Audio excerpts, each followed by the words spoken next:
In 1995, while America was celebrating the dawn of the internet age and the promise of unlimited prosperity, one man sat in his study writing words that would haunt us for decades to come. Carl Sagan, the beloved astronomer who had spent his career making science beautiful and accessible, was about to make the most uncomfortable prediction of his lifetime, a prophecy so dark, so specific, so politically inconvenient that it would be largely ignored until the very moment it began coming true. Today, as we scroll through social media feeds filled with conspiracy theories, as we watch manufacturing jobs disappear overseas, as we witness the concentration of technological power in the hands of a few tech billionaires, we're forced to confront an uncomfortable truth. The man who taught us to love the cosmos also saw exactly where human civilization was heading, and nobody wanted to listen. Picture this. It's December 1995, and the demon-haunted world Science as a Candle in the Dark hits bookstore shelves. Readers expect another celebration of scientific wonder from the man who made billions fall in love with the universe. Instead, buried within chapters about critical thinking and the scientific method, they find a passage that reads like science fiction, except it's presented as an inevitable future. Sagan writes about an America where manufacturing has moved overseas, where awesome technological powers rest in the hands of very few, where people have lost the ability to question authority, where critical thinking has been replaced by superstition and the pursuit of what feels good rather than what's true. Most readers skip past it, dismissing it as the pessimistic musings of a scientist worried about funding cuts and public education. After all, this is America in the 1990s. We're invincible, aren't we? But Carl Sagan wasn't making wild guesses about the future. He was extrapolating from trends he could see developing in real time, using the same methodical thinking that had allowed him to predict the surface conditions of Venus decades before spacecraft confirmed his theories. He was watching the slow erosion of critical thinking in public discourse, the growing influence of pseudoscience in mainstream media, the increasing complexity of technology coupled with decreasing scientific literacy among the general population. He was seeing the early warning signs of what would become our current reality, a civilization utterly dependent on science and technology, populated by people who fundamentally distrust both science and technology. The most chilling part of Sagan's prediction wasn't its specificity, though his accuracy about manufacturing jobs, technological concentration, and the rise of superstition is remarkable. The most chilling part was how he described the process. We slide, almost without noticing, back into superstition and darkness. Not a sudden collapse, not a dramatic revolution, but a gradual drift away from reason that would be so subtle, so comfortable, that most people wouldn't even realize it was happening until it was too late to reverse course easily. And that's exactly what happened, isn't it? We didn't wake up one morning to find ourselves in a post-truth society. We didn't suddenly discover that social media algorithms were designed to amplify outrage and division. We didn't abruptly realize that a handful of tech companies had gained unprecedented power over human communication and commerce. It happened gradually, each step seeming reasonable at the time, each compromise with critical thinking, justified by convenience or comfort, or the simple human desire to believe what makes us feel good rather than what the evidence actually supports. Sagan saw this coming because he understood something fundamental about human nature that most of his contemporaries missed. Our capacity for rational thinking is not automatic, not guaranteed, not a permanent achievement of civilization. It's a skill that must be constantly practiced, defended, and passed on to each new generation. When we stop valuing evidence-based reasoning, when we start treating all opinions as equally valid regardless of their factual foundation, when we begin choosing leaders based on their ability to make us feel good rather than their ability to solve complex problems, we begin the slide back toward what Sagan called superstition and darkness. But here's what makes this prediction so different from typical doomsday scenarios. Sagan wasn't predicting the end of the world. He was predicting the end of the Enlightenment, the end of humanity's brief experiment with reason as the primary tool for understanding reality and making collective decisions. He was warning us that we could maintain all the technological benefits of scientific thinking while simultaneously abandoning the intellectual discipline that made those benefits possible in the first place. We could keep our smartphones while losing our ability to think clearly about the information they deliver. We could maintain our global communication networks while using them primarily to spread misinformation and tribal warfare. The tragedy is that this prediction was entirely preventable. Nothing Sagan described was inevitable. The trends he identified could have been recognized and addressed. The educational systems that teach critical thinking could have been strengthened rather than weakened. The media landscape could have prioritized accuracy over engagement. The technological tools that now manipulate our attention could have been designed to enhance our reasoning rather than exploit our psychological weaknesses. But recognizing these problems would have required admitting that progress isn't automatic, that maintaining a rational society requires constant vigilance and conscious effort, an uncomfortable truth that contradicted the comfortable assumption that things would just naturally get better over time. Now, nearly 30 years later, as we find ourselves living in precisely the world Sagan described, his words have finally found their audience. Social media is flooded with people sharing his prediction, marveling at its accuracy, treating him as if he had supernatural powers of foresight. But Sagan didn't need supernatural powers. He just needed to pay attention to the trends around him and apply the same scientific thinking to human civilization that he applied to planetary atmospheres and stellar evolution. The real question isn't how he could see the future so clearly, but why so few people were willing to listen when there was still time to change course. The most unsettling aspect of Sagan's prediction isn't just that it came true. It's how perfectly it describes the specific mechanisms by which rational thinking has been systematically undermined in American society. When he wrote about people clutching our crystals and nervously consulting our horoscopes, he wasn't just making a metaphorical point about superstition. He was predicting the literal return of astrology as a mainstream cultural force, the rise of crystals as alternative medicine, the replacement of evidence-based decision-making with magical thinking that promises easy answers to complex problems. Walk through any major American city today and count the crystal shops, the astrology apps with millions of users, the wellness influencers selling expensive supplements based on nothing more than testimonials and wishful thinking. Visit social media platforms, where algorithms specifically designed to maximize engagement have learned that outrage, fear, and confirmation bias generate more clicks than careful analysis or nuanced discussion. Watch as major political decisions are made based on what feels good to particular constituencies, rather than what the best available evidence suggests would actually solve the problems at hand. But Sagan's prediction went deeper than just the return of superstition. He specifically warned about the concentration of awesome technological powers in the hands of a very few, while no one representing the public interest can even grasp the issues. Consider how prophetic this was. He was writing before Google existed, before Facebook was even conceivable, before anyone could imagine that a handful of tech companies would gain the power to determine what information billions of people see and how they communicate with each other. He was warning about a future where the tools that shape human consciousness would be controlled by private entities with their own interests, operating with technologies so complex that even elected officials couldn't understand how they work, let alone regulate them effectively. This technological concentration wasn't an accident or an unforeseen consequence of innovation. It was the predictable result of combining rapid technological advancement with declining scientific literacy among the general population. When most people don't understand how algorithms work, they can't meaningfully participate in discussions about how those algorithms should be regulated.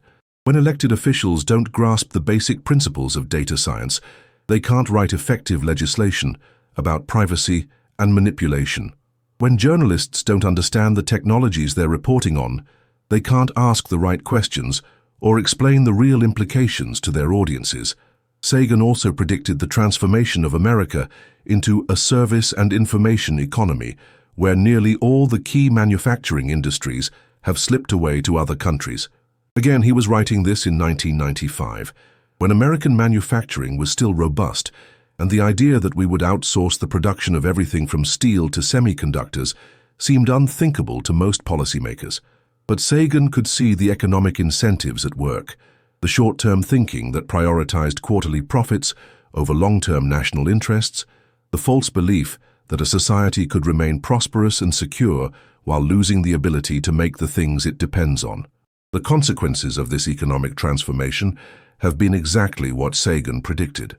Not just job losses in manufacturing communities, but a broader disconnection between Americans and the physical processes that sustain modern life. When you don't make things, you lose intuitive understanding of how things work. When you don't understand how things work, you become more susceptible to magical thinking about how they could be fixed or improved.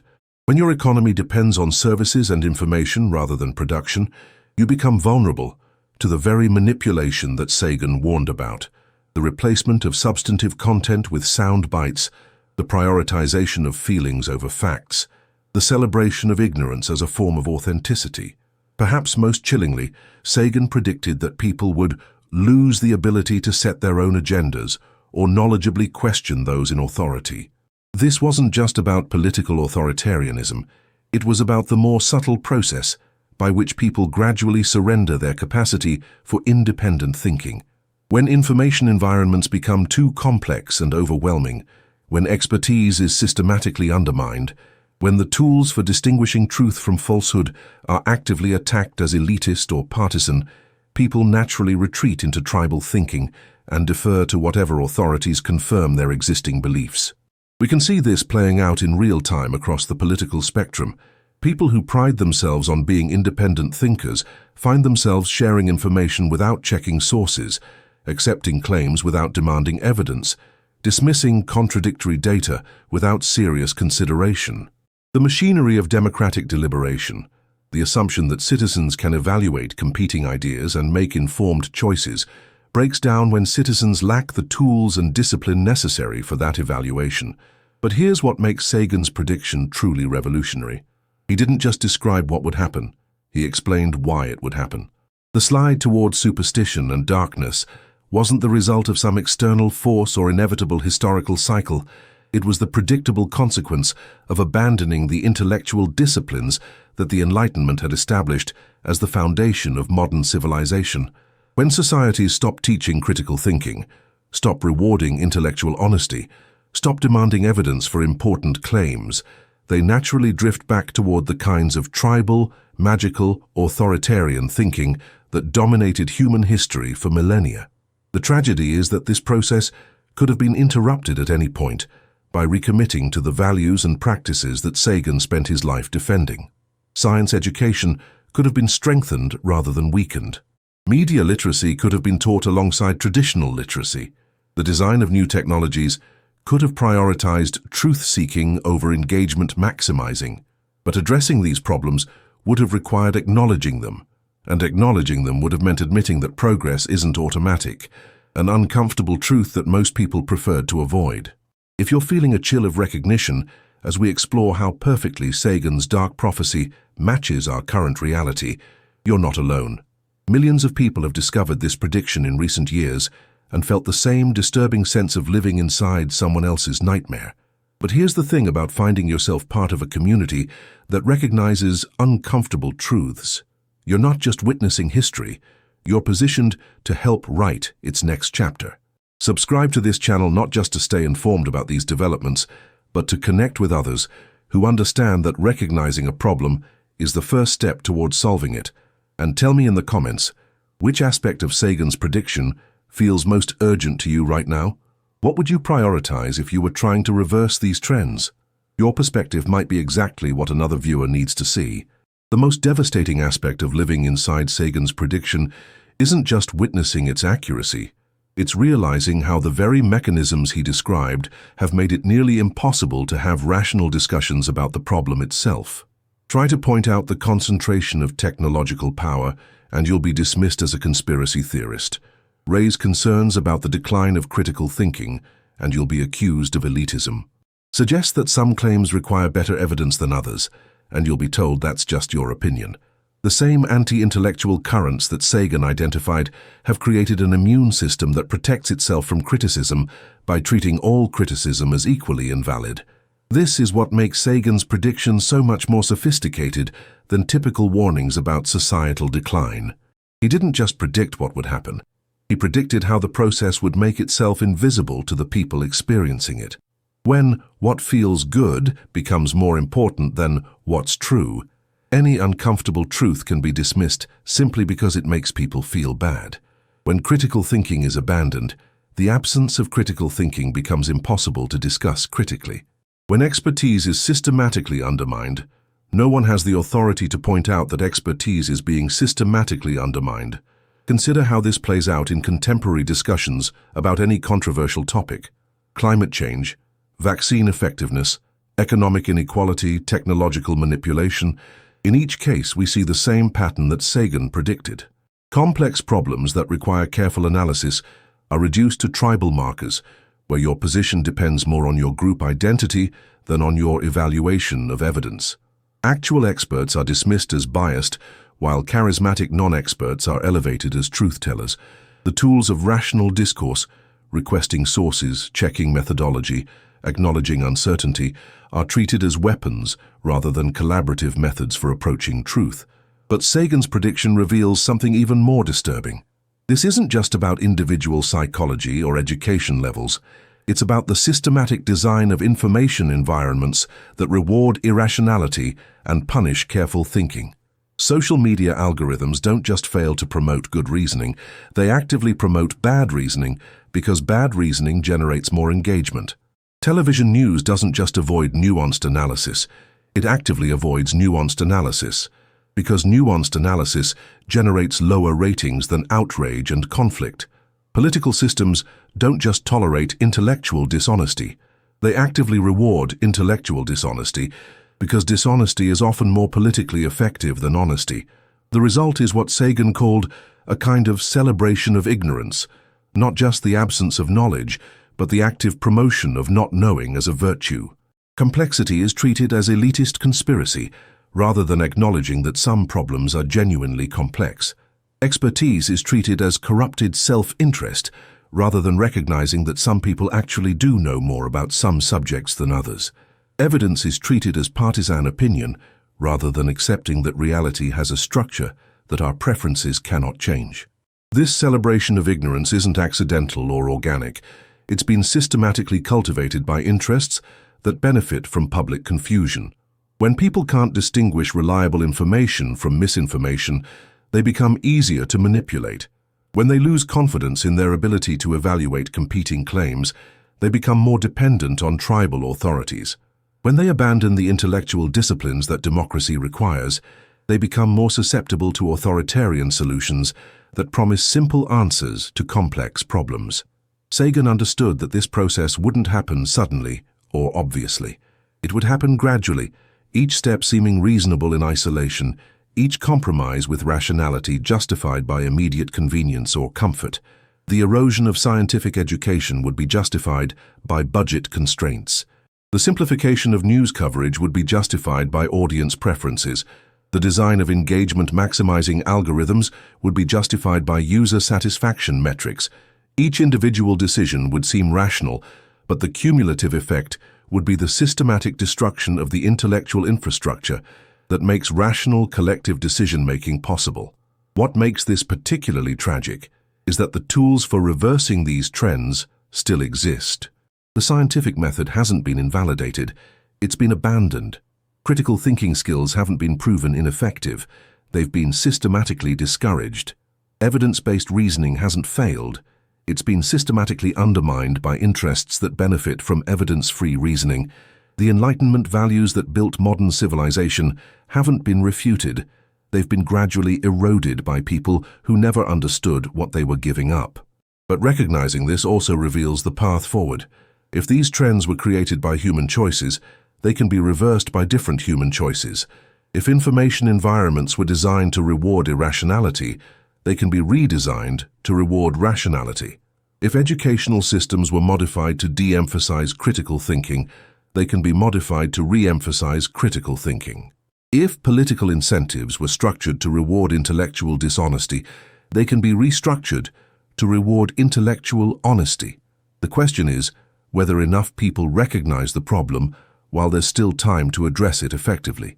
Sagan's prediction wasn't deterministic. It was a warning. He was showing us where current trends would lead if they continued unchecked, not prophesying an inevitable future. The very fact that his prediction has proven so accurate demonstrates that the underlying dynamics are real and powerful, but also that they can be understood and potentially redirected.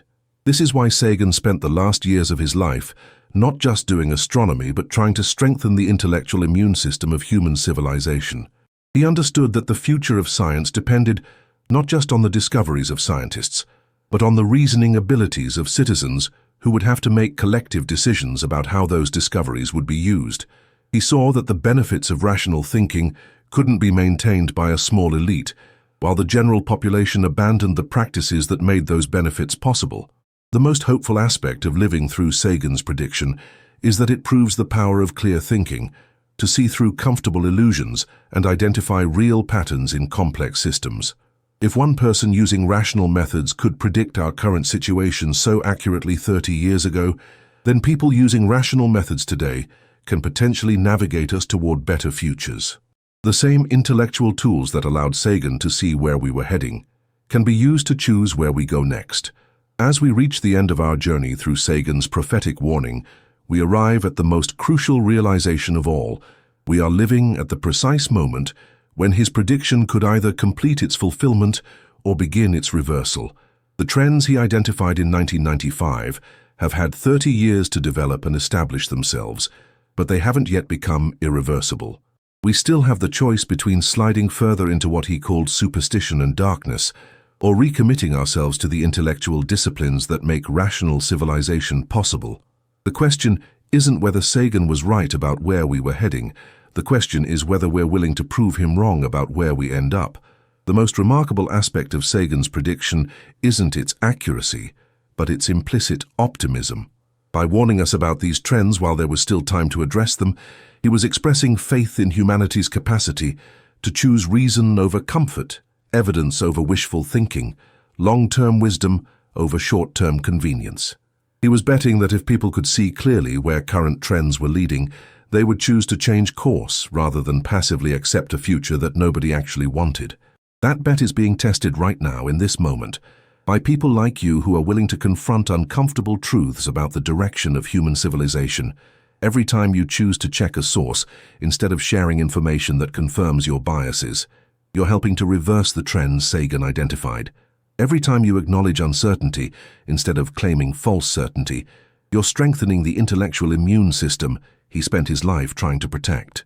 Every time you engage with people who disagree with you as potential collaborators in truth-seeking rather than enemies to be defeated, you're participating in the kind of rational discourse that democracy requires to function effectively. But individual choices, while necessary, aren't sufficient to reverse trends that operate at the scale of entire civilizations. The systematic problems that Sagan identified require systematic solutions. The information environments that reward irrationality need to be redesigned to reward rationality. The educational systems that de-emphasize critical thinking need to be restructured to make intellectual discipline their central mission. The political incentives that punish honesty and reward manipulation need to be changed so that truth-telling becomes politically advantageous rather than politically suicidal. This might seem impossibly ambitious, but consider what has already been accomplished by people who refused to accept that current trends were inevitable. The environmental movement emerged when people recognized that industrial pollution wasn't just an unfortunate side effect of progress, but a systematic problem that required systematic solutions. The civil rights movement succeeded when people recognized that racial discrimination wasn't just individual prejudice, but institutional structures that could be challenged and changed. The scientific revolution itself began when people decided that authority and tradition weren't sufficient sources of knowledge about the natural world. Each of these transformations required people to recognize uncomfortable truths, organize around shared commitments to different values, and persist through years or decades of work to change systems that seemed permanent and unchangeable. The same process is available to us now if we're willing to apply it to the crisis of rationality that Sagan identified. We can build information systems that prioritize accuracy over engagement. We can design educational approaches that teach intellectual honesty as a core life skill. We can create political structures that reward leaders for solving problems rather than just winning elections. The tools for this transformation already exist in the scientific method itself. the systematic approach to distinguishing truth from falsehood that Sagan spent his life defending and explaining. Science isn't just a way of studying the natural world. It's a way of thinking that can be applied to any domain where evidence-based reasoning is possible. The same intellectual disciplines that allowed humans to understand genetics and nuclear physics can be used to understand information manipulation and political psychology. The same commitment to following evidence wherever it leads that enabled the technological miracles of the modern world can enable us to navigate through the current crisis of truth and trust. But this transformation won't happen automatically or easily. It will require the same kind of sustained commitment that Sagan demonstrated throughout his career, the willingness to keep explaining, keep teaching, keep advocating for rational thinking, even when it's unpopular or inconvenient. It will require people who understand the stakes to take responsibility for the intellectual health of their communities, just as previous generations took responsibility for the physical health of their communities by building sanitation systems and establishing public health institutions. Most importantly, it will require recognizing that the future isn't determined by the trends of the past, but by the choices we make in the present. Sagan's prediction was a gift, a clear diagnosis of where we were heading that gives us the opportunity to choose a different destination. The accuracy of his warning about the problems we would face doesn't determine our accuracy in solving those problems. The precision with which he predicted our current difficulties doesn't limit our capacity to overcome those difficulties. Every day that you choose curiosity over certainty, evidence over ideology, collaboration over competition, you're writing a different ending to the story that Sagan began. Every conversation in which you model intellectual honesty, every decision in which you prioritize long-term truth over short-term comfort, every moment in which you treat disagreement as an opportunity for mutual learning rather than tribal warfare, you're helping to create the kind of civilization that Sagan believed was still possible. If this vision of reclaiming rational discourse and evidence-based thinking resonates with something deep in your consciousness, if you feel called to be part of the generation that proves Sagan wrong about humanity's inevitable slide toward superstition and darkness, then you found more than just educational content here. You found your mission. Subscribe not just to stay informed about these challenges, but to connect with others who are committed to meeting them. This community exists for people who understand that the future of human civilization depends on whether enough people choose to think clearly about complex problems rather than retreating into comfortable simplicities. Share in the comments what aspect of Sagan's prediction concerns you most. What steps you're taking to strengthen critical thinking in your own life. What changes you'd most like to see in how our society approaches truth and evidence. Together, we can honor Carl Sagan's memory not by mourning the accuracy of his warnings, but by proving that human beings are still capable of the rational thinking and moral courage necessary to build the kind of future he would have wanted us to inherit.